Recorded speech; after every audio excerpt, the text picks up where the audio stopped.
Accutron Watches presents.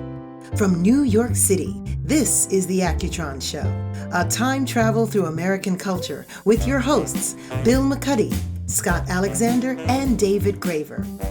Visit AccutronWatch.com and discover the brand that has made American history with an all-new proprietary next-generation electrostatic energy movement.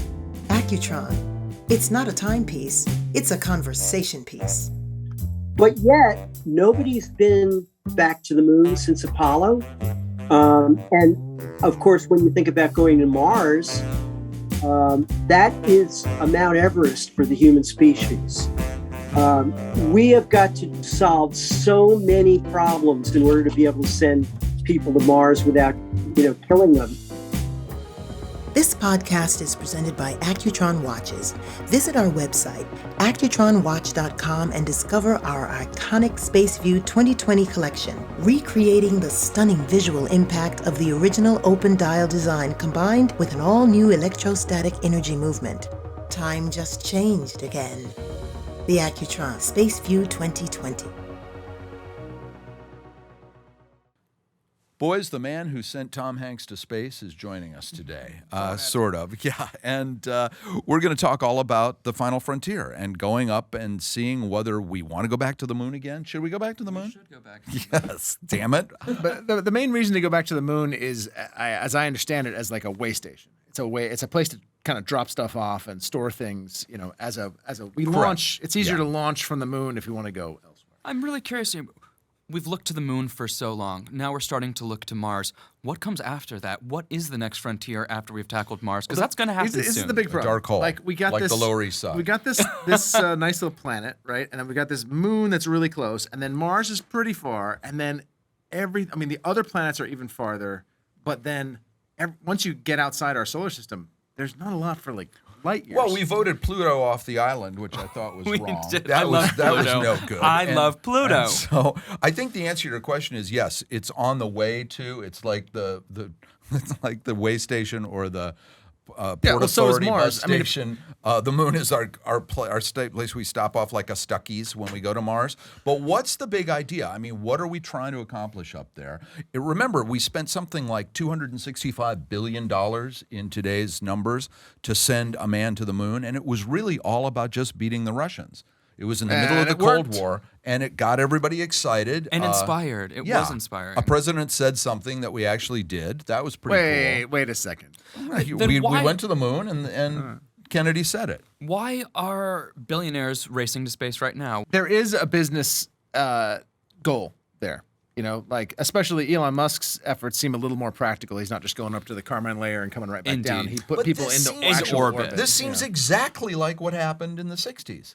Exactly. When we were trying to beat Russia there. Except the new competition is between billionaires instead of between nations. Indeed. And NASA has no money to do this. It was like 4% of the budget in the 60s, and now it's like one half of 1%. But like you said, back then it was essentially an extension of the Defense Department, which meant they had a big checkbook. What about how technology has advanced since the initial start of the space race? Oh we're my in goodness. a completely different those universe. guys were going up in essentially. Don't get too excited there, Mr. Allen Wrench. But those guys were going up in tinfoil suits. I mean, it's like it was nothing. Yes, they were in. It's really remarkable when you go to those museums in Houston and in Cape Canaveral in Florida. You see what they were actually traveling around, and it really is a little tin can. Well, I went to the Johnson Space Center once on a junket for Space Cowboys. Remember the movie with? Oh, sure. Yeah, and they put me inside the spacesuit, and that's okay. You're about an inch and a half away from in the helmet, but then they put you in the capsule. And now the window in the capsule is another inch and a half away. Now you're claustrophobic. Now you're like, okay, this was fun. Get me out of here. Did you see an Accutron? I think actually they did have some Accutron timing pieces there. We're obviously going to talk about the fact that in the 60s this was created and the instruments that went with Chuck Yeager and to the moon and all of other all kinds of places were indeed Accutron instruments, and we will bring that up because this is the Accutron Show. That's right. And we'll be right back after this. This podcast is presented by Accutron Watches. Visit our website, AccutronWatch.com, and discover our Accutron DNA collection, reimagined for a new generation. The Accutron DNA combines breakthrough technology, precise engineering, and modern aesthetics to achieve a new level of technical excellence. The Accutron DNA, the new face of time for those who blaze new trails. Andrew, welcome to the Accutron Show. We have been fascinated by space for a long time, and you're the man that knows everything about it. You've written the books. You've talked to everybody that's been and back. I'm interested, we were talking about before you came along, the sort of the spiritual aspect of these guys. They've walked on the moon, and soon a woman will join them. We'll talk about that in a second. They've walked on the moon, or they've been into space, and they've come back, and they seem to be religious, some of them, or have found a kind of spirituality. We're hearing nah. Yeah. No? That's actually a big misconception, particularly about the guys who went to the moon. I mean, you have to think about it this way. And this is a place where I was actually off base when I started interviewing the Apollo astronauts for my book, A Man on the Moon. And I talked to every one of them except Jack Swigert at great length about their experiences. And I thought, I would look up at the moon when I was first writing my book, and actually lots of times during the 8 years that I wrote my book, I would look at the moon and I would think to myself, my God, what must it be like to look at the moon and know that you've been there? I mean, I felt like that would be what I called a zap, that it would kind of blow every fuse in your head for a little while. And I was wrong. And where I didn't anticipate was that these men went to the moon as professionals. Okay. Most of them were test pilots or fighter pilots.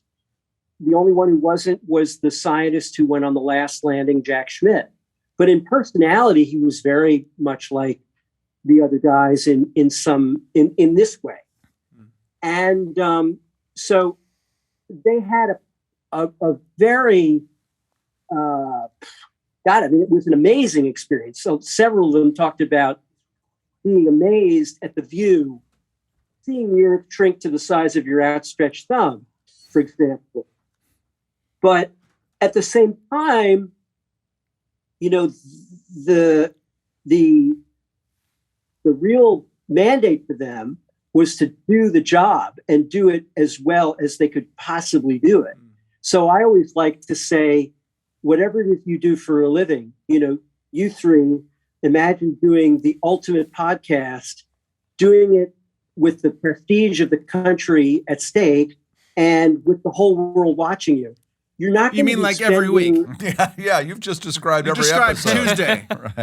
Right. So if you do your job as professionals, then while you're taping the show, you're not thinking to yourself, oh boy, I'm in a podcast.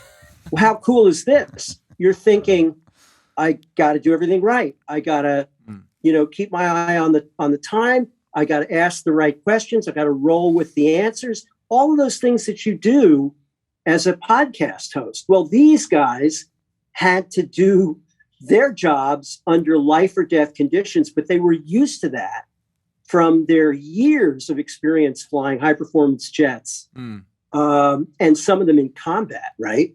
Right. And so when they got to the moon, it was, Pete Conrad, who commanded the second landing mission, Apollo 12, said to me that when he stepped on the moon, his feeling was, this is the right place to be. I'd been planning for 7 years to get here. All my energies had been focused on doing everything I needed to do to get here. And now I'm here. Let's get the job done. And no other power had anything to do with that. It was NASA and him, and it was... the point is that he was still very impressed by the experience and seeing the Earth, like I say, shrink to the size of your outstretched thumb, seeing the starkness of the moon bouncing around in 1/6 gravity. He loved that. He was laughing, throughout the moonwalks because of that. He was just having a ball. And also he was just happy that things were going so well. But he wasn't about to come home and say it changed him. Now, there were two particular astronauts who did talk about a life-changing experience. One was Jim Irwin on Apollo 15. who came back and said he had felt the presence of God on the moon, and left NASA and became a Baptist minister. And the other was Apollo 14 astronaut Ed Mitchell, who said that on the way home from the moon, he had what he described as a state of altered consciousness, where he was experiencing the universe as an intelligent entity and almost like an organism. And he left NASA eventually and delved into the field of the mind and psychic phenomena and lots of other things like that, the nature of consciousness. But they were the exceptions. Most of the guys exceptions, said, but in a sample size that small, that's actually a decent number of exceptions. Right? I guess you could look at it that way. And the second one you described sounded a lot like Kubrick, like Keir Dullea in 2001. So they kind of got that right a little bit, huh? Well, see, I feel now you're on to one of my favorite subjects, because I feel that 2001 is the essence of the time I grew up in, because the 60s and into the 70s were all about discovery and transcendence and transformation. I mean, exploration and discovery, transcendence and transformation. And 2001 manages to wrap all that up into an unbelievable, package. Largely, I feel, through the strength of the nonverbal storytelling that Stanley Kubrick engaged in. Yeah. But that's a whole other podcast. Do you think, in general, Hollywood does get it right? Or what steps should Hollywood take to get it right, to get space history correct? And the environment and the mood? Yeah, Kubrick got it right, in my view, as a space movie. Now, I'm not talking about as a work of art, which it is. But as a space movie, he got it right through absolutely relentless dedication to realism. Right down to the fact that when Keir Dullea ejects himself from the pod, suddenly there's no sound, because there is no sound in a vacuum, in the vacuum of space.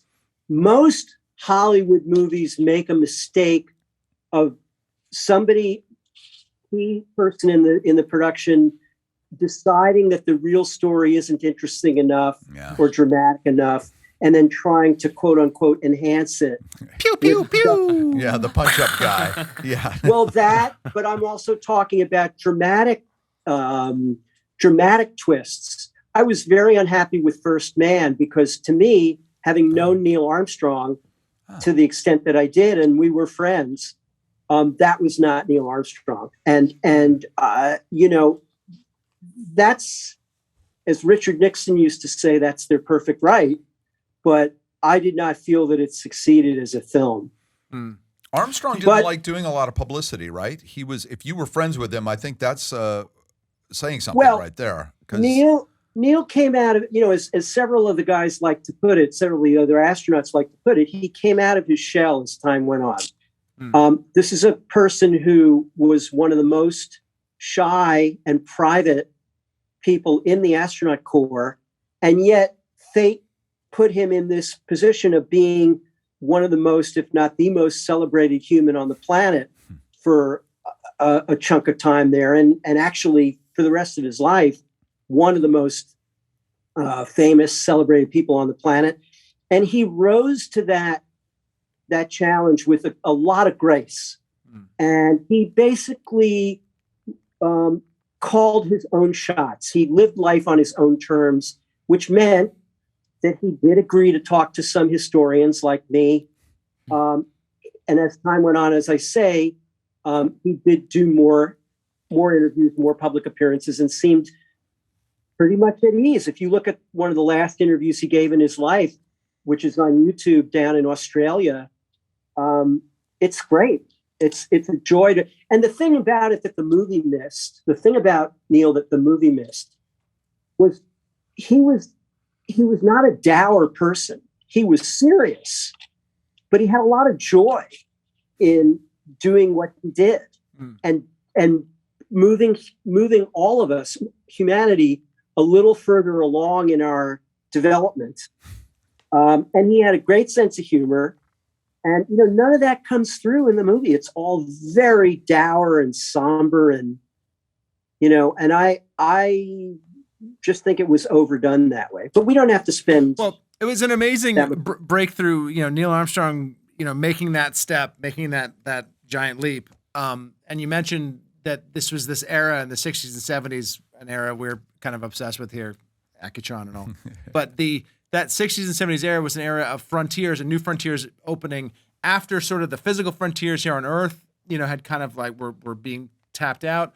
There was this frontier up above. What do you see as the new frontiers today?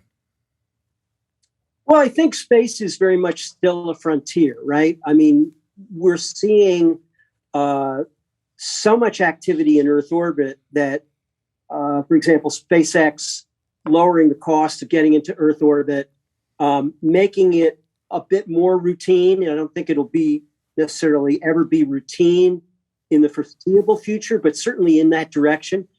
But yet, nobody's been back to the moon since Apollo. And of course, when you think about going to Mars, that is a Mount Everest for the human species. We have got to solve so many problems in order to be able to send people to Mars without, killing them.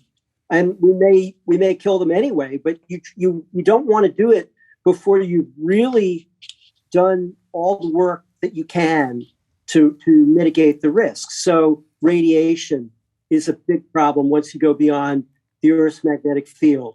The reliability of all the systems on the ship for a round trip of potentially 3 years. We've never done that. We've never had a spaceship that doesn't need supplies from Earth or spare parts from Earth for that length of time or anywhere near that length of time. So it's going to be a while before we go to Mars. That's still very much a frontier. But let me offer you something else that I think is a frontier. And Carl Sagan used to talk about this.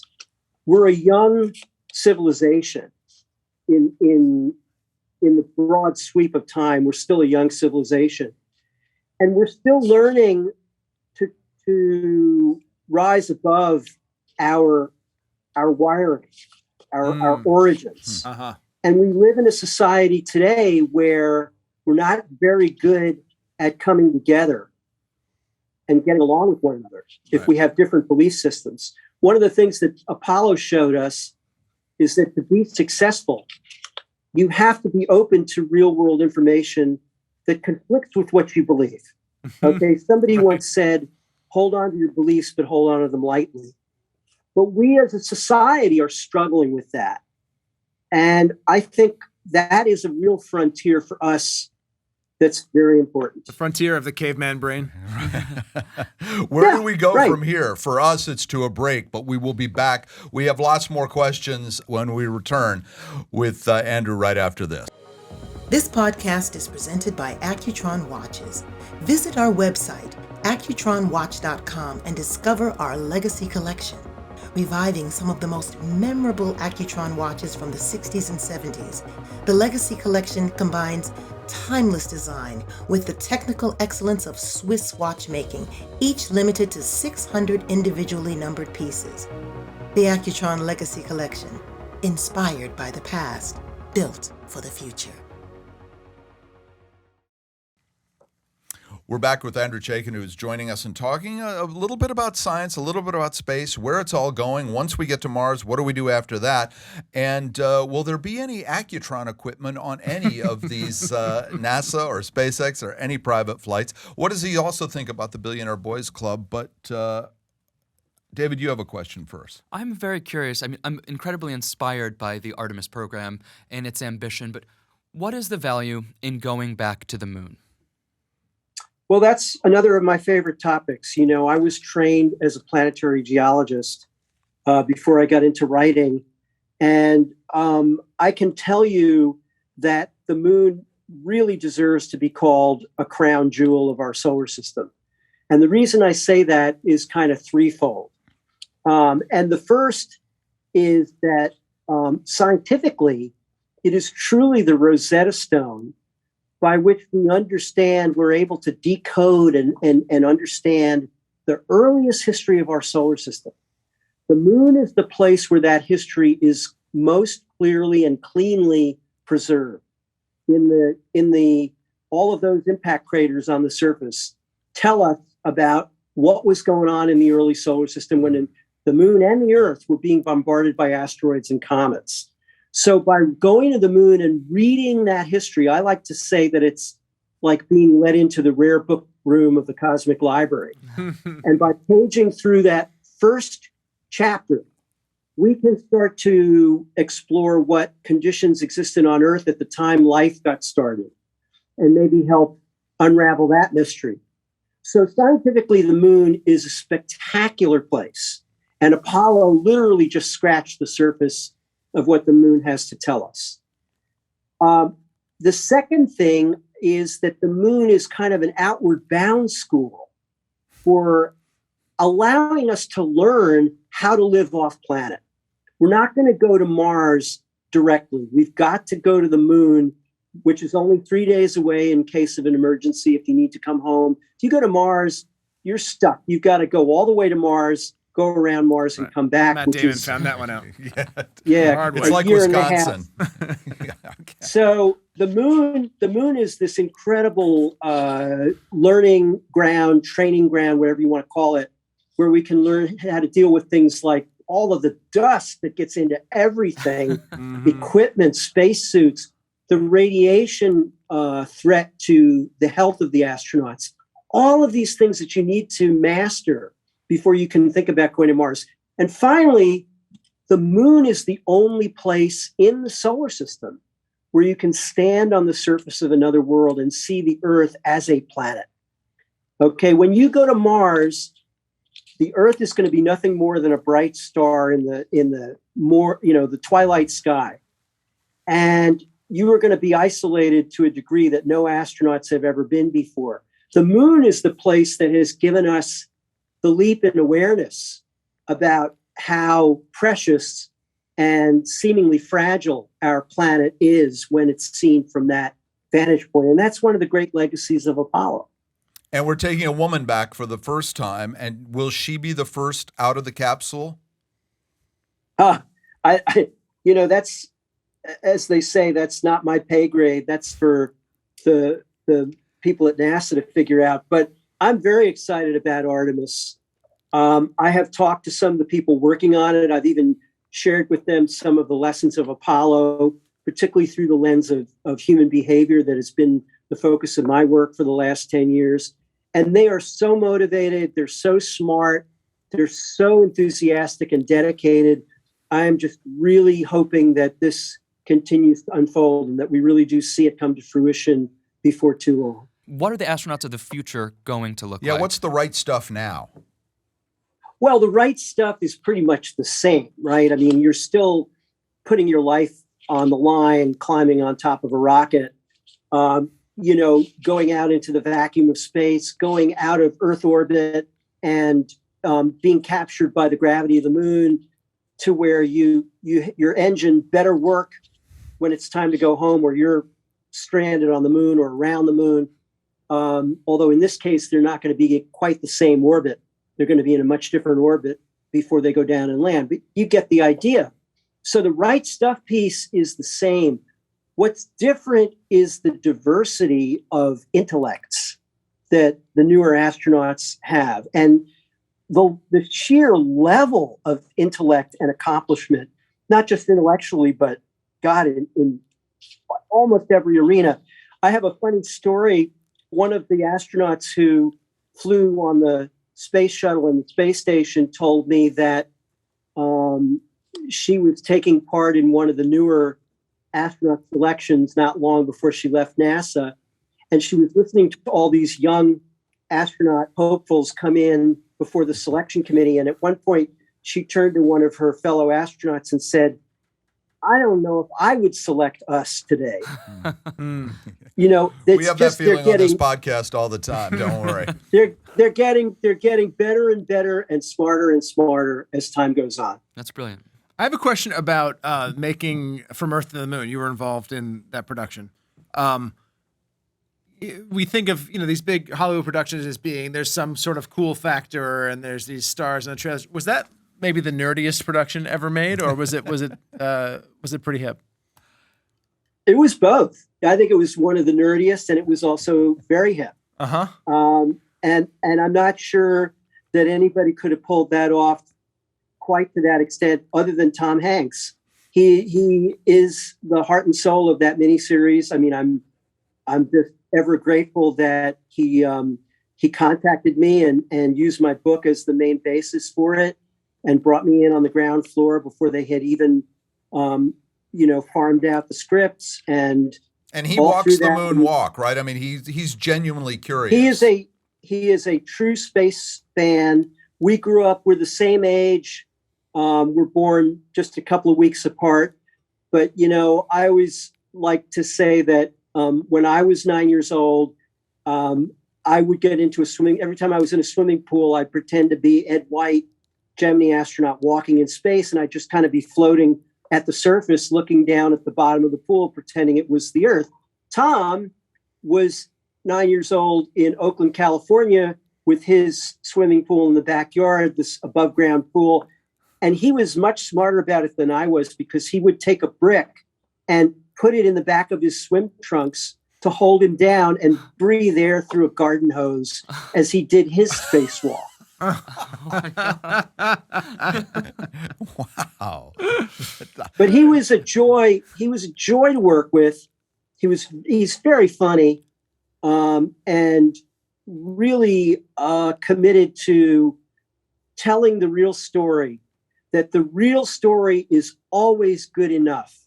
He didn't fall into the trap I mentioned earlier of, thinking that you have to embellish it with made up stuff. Mm-hmm. And I think it shows in the miniseries, which has got a very devoted following. I'm always tickled when people, want to talk to me about it, or they tell me about their favorite episodes. And yeah, it was one of my great experiences in life. Would you want to go to space? And if so, are any of the programs out there now do they appeal to you?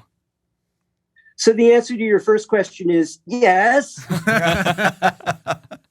Since I was 5, and that hasn't changed.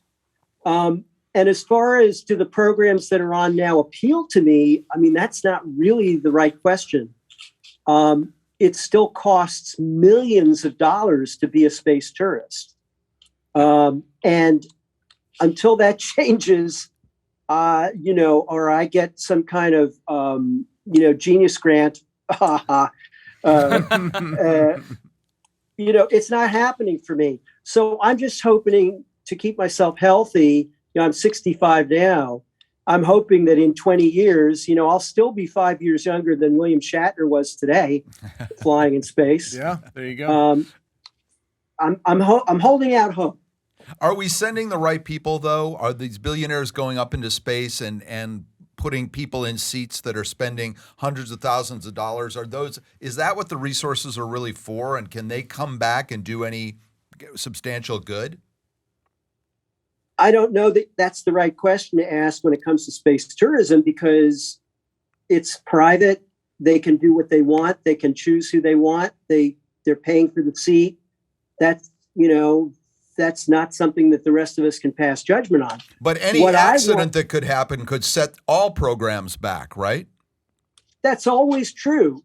It's always a question of how the public will react to a spaceflight accident, regardless of whether or not the number of accidents is more or less than a lot of other things you could be doing, right?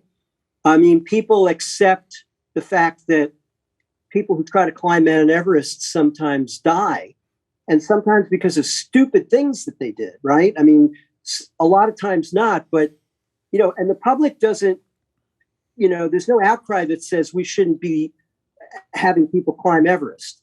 This is something that human beings want to do. They want to get out on the edge, and whether it's through a space flight or something else.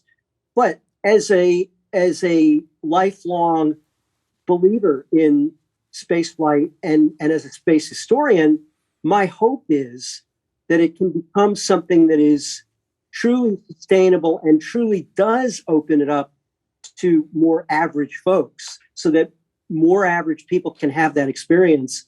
have that shift in awareness. Maybe they will, maybe they won't, but, and maybe I'm naive in hoping that. But that's where my head goes. I'd like to see it not just be a joy, I don't want to say joyride. That they get more out of it than that phrase suggests. But I'd like it to not be confined to millionaires and billionaires. It would be nice if it was something that truly was for all mankind, not for one guy. Yeah, but we're still very early, even after 60 years. This year was the 60th anniversary of the first human space flights. Yuri Gagarin in Russia and Alan Shepard in the U.S. And even now, 60 years later, we're still having to grapple with the reality that spaceflight is really, really hard. Yeah. Hey, a lot of that spaceflight happened with Accutron equipment on board. And you were telling us before we got started that you had some early exposure to the products. That's right. My dad got an Accutron watch. My memory is that it was around 1968, 69, that time frame, when I would have been, 11 or 12 or 13. And I remember putting it up to my ear because he had told me it had a tuning fork in it. And I could hear that high-pitched hum. And I still remember that. And it was a very elegant watch, too.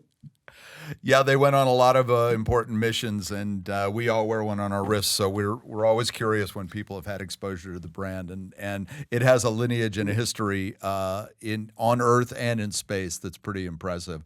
Not as impressive as some of the things you've done. James Cameron called you the best historian of the space age. And that's a lot of baggage to carry around. But weightless environment, I guess it would be easier. It's a pretty pleasant burden to carry, I must say. Jim and I have connected about space many times, and he's a true believer as well. And he was very kind to say that in his introduction to my Mars book. And I find him tremendously impressive as a human being. He not only turned himself into one of the great filmmakers, but he also science the blank out of going down to the bottom of the Marianas Trench, and one of a handful of humans to do that. Is The Abyss a good movie? It's been a long time since I saw that one. So the answer is The Abyss is a great movie. I just saw it recently. It's fantastic. Prior to us, but Avatar, Avatar is phenomenal. It's a lot of fun. Yeah. Yeah. In advance of this recording session, I had an opportunity to watch your talk, How to Get to the Moon, which I found incredibly moving and informative and enlightening, let's say. But at the very, very start, you said something that appealed to me on a more emotional level. You said, "My Apollo heart." And I felt touched by that. And I'm curious, what brought you to such passion and fascination for the Apollo missions? Well, I guess the answer is that I was so blessed to grow up at the time that the space program was growing up too. And Apollo, the space program in general, and Apollo in particular, was really at the core of my childhood and my teenage years. It just was the most captivating, electrifying thing going on in the entire universe to me. And I was absolutely ecstatic to be able to meet some of the astronauts as a 12-year-old kid, just by chance, during my first trip to the Space Center in Florida. I watched every one of the missions glued to the TV with my little, map to the moon and my models of the spacecraft. Like I had my own little mission control there in the den. And I never thought in those days, I didn't know what a space historian was. There weren't very many of them in that time frame. And I never thought I'd grow up to be a writer or a space historian. And I just feel like this has been one of the great blessings of my life to have it be shaped around something like Apollo. talking to all those guys on the Apollo missions as you did, was there any particular incident or moment that was a real like spacesuit soiling situation that you can recall? What's the hairiest thing they talked about? Okay. Well, I mean, Apollo 13, in terms of the actual missions, nothing was more harrowing than Apollo 13. And I found it very interesting to talk to, Jack Swigert had passed away a couple of years before I started writing my book. So I didn't get to talk to Jack, but I did talk to Jim Lovell, the commander, and Fred Hayes, the lunar module pilot, at great length. And, it's funny. One of the things that sticks with me about those conversations has to do with what they said in retrospect about the mission. Fred Hayes, it was his only space flight. He never got to fly in space again. And in his mind, it was no way around the fact that the mission was a failure. The rescue was a tremendous accomplishment because of what he and his crewmates did. But as we know from everything we've read and seen, it's also what they did on the ground in mission control in the back rooms. Yeah. And he never really got past that feeling of the flight being a failure. Jim Lovell, though, said, and that was his fourth mission, and he'd always wanted to land on the moon, but he said if he had it to do all over again, he'd still want to land on the moon, but he'd also do Apollo 13 again as it happened, because he said it was the ultimate test of a test pilot. It's one thing to carry out the mission that, as they say, the nominal mission. It's quite another thing to be faced with a life or death crisis and be able to get through it. Yeah. Andrew, you have gotten us through this. We appreciate it. There's almost nothing we can't ask you about space, and we would love to have you back again whenever you want to talk more about the next frontier. Thank you, guys. I really enjoyed it. Thanks, Andrew. Thank you. Thanks. Thank you for listening to The Accutron Show. To listen to all of our shows, visit accutronwatch.com. To learn more about the world of Accutron, follow us on Instagram at AccutronWatch and subscribe to our podcast. From New York City, until next time, Accutron time.